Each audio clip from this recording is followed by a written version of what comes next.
ይህን ቪዲዮ ከመጀመራችን በፊት ለሌሎች እንዲዳረስ ላይክ በማድረግ እንጀምረው።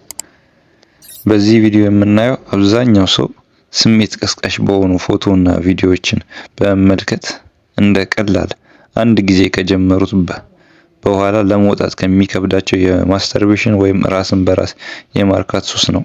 ከዚህ ሱስ ብዙዎችን እንዲወጡ ስላደረጉት አዲሶቹ መፍትሄ የምናይ ይሆናል።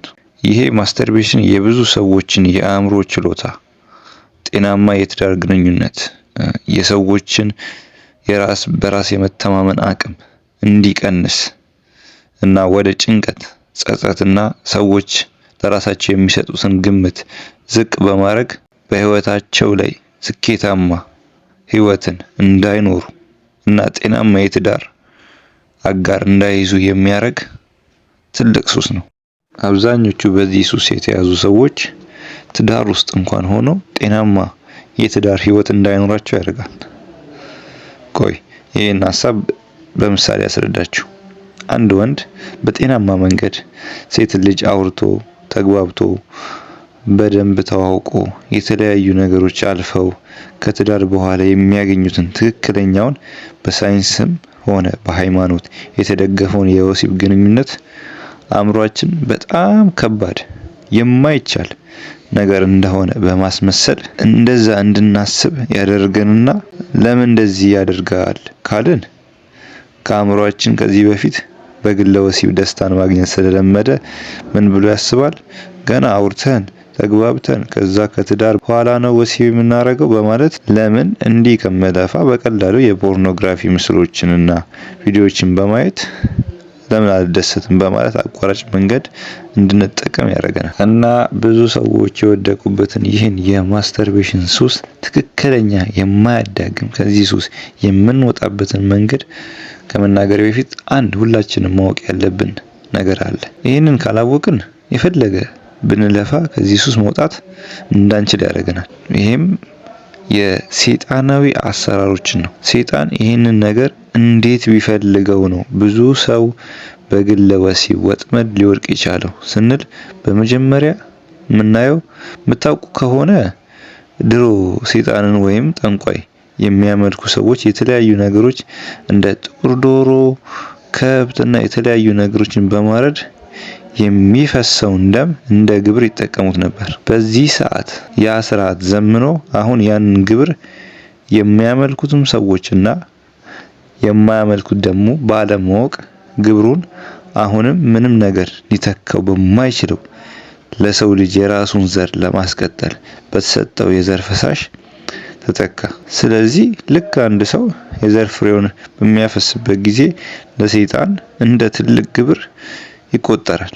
ምክንያቱም በዚህ በፈሰሰው የዘር ፈሳሽ የሚፈጠረው የተከበረው የሰው ልጅ ስለሆነ ያንን ስናባክነው ለሱ ትልቅ ግብር ስለሆነ ነው ብዙ ሰው ከዛ ሱስ ሊወጣ እንዳይችል አድርጎ የያዘው። በቀጣይ ደረጃ ማወቅ ያለብን ነገር ሰይጣን እንድናደርግ ይገፋፋናል እንጂ የምናረገው በራሳችን ነፃ ፍቃድ ነው። ምክንያቱም የሰው ልጅ የማረግም ያለማረግም ነፃ ፍቃድ የተሰጠው ስለሆነ፣ ስለዚህ ያንን ነገር ያለማረግም የማቆም ፍቃድ አለን ማለት ነው እኛ። እሺ አሁን ምን ባረግ ነው ከዚህ ሱስ ልወጣ የምችለው እያላችሁ ከሆነ አሁን የምነግራችሁን 5 ነገሮች በመከተል ከዚህ ሱስ በቀላሉ በአጭር ጊዜ መላቀቅ ትችላላችሁ። አንደኛና የመጀመሪያው የፖርኖግራፊ ቪዲዮዎችን ማየት ማቆም። እንደዛ ሲባል ብዙ ሰዎች ምን ይላሉ?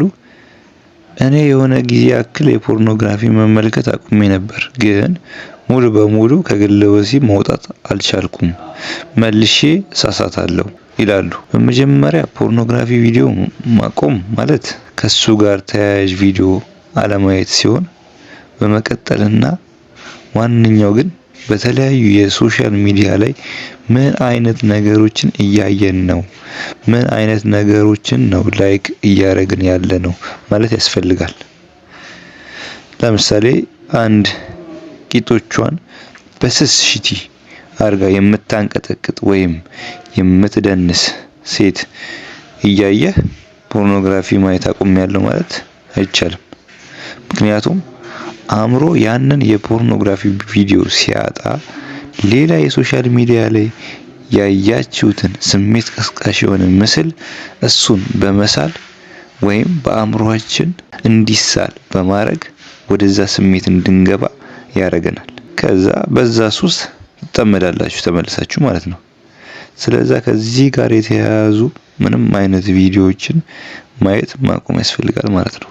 ሁለተኛውና ቀጣዩ የማስተርቤሽን ለማቆም ከሚረዱ መንገዶች መካከል ልክ ይሄ የግለ ወሲብ ወይም የማስተርቤሽን ሀሳብ በሚመጣብን ጊዜ ይህንን ፓወርፉል የሆነ ጥያቄ ለራሳችን መጠየቅ። አሁን ያ ጥያቄ ምን ይሆናል? ቆይ አሁን እንደዚህ ሳደርግ ምንድነው የምጠቀም ብላችሁ ትጠይቃላችሁ። ካስተዋላችሁ እንደዚህ አይነት የማስተርቤሽን የማድረግ ስሜት ሲመጣ አእምሯችሁ ሰይጣን ሲቆጣጠረው ስላችሁ ወደዛ ነገር ብቻ ስለሚገፋችሁ ስለ ጥቅሙ እንዳታዩ ወይም እንዳትጠይቁ በስሜት ዝም ብላችሁ ግለ ወሲብ እንድታረጉ በማድረግ ልክ ያ ስሜት ሲያልፍ ለምን እንዲህ ታረጋለህ? ለዚህ ስሜት ብለህ አሁን እንዲህ በማድረግ ምን ይጠቅማል?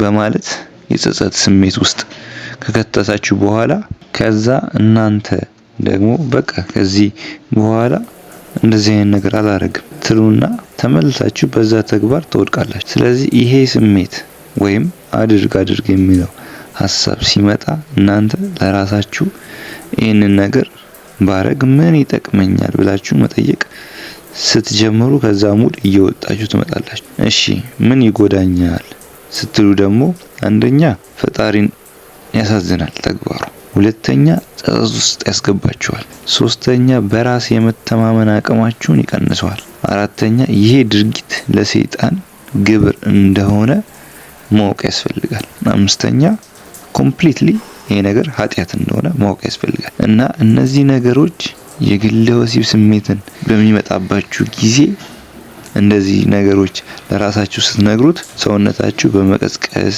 ከዛ ስሜት እየወጣ ይመጣል ማለት ነው። ወደ ኦሪጂናሉ ወደ ነበረበት ትክክለኛው ናቹራሊ ስሜት ይመጣል ማለት ነው። ሶስተኛው መንገድ ደግሞ ልክ ማታ ልተኙ አካባቢ ውሃ ለመጠጣት ወይም አለማብዛት።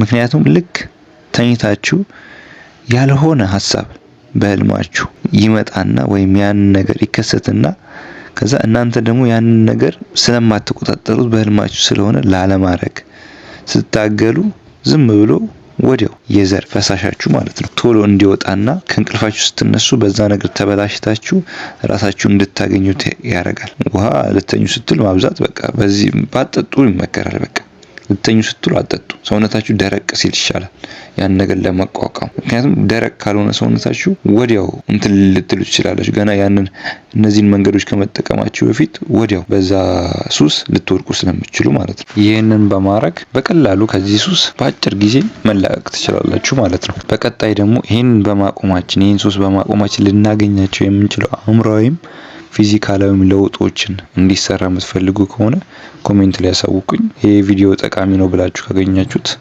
ላይክ፣ ሌሎችም እንዲደርስ ሼር፣ ሰብስክራይብ በማድረግ የዚህ ቻናል አባል መሆን ትችላላችሁ።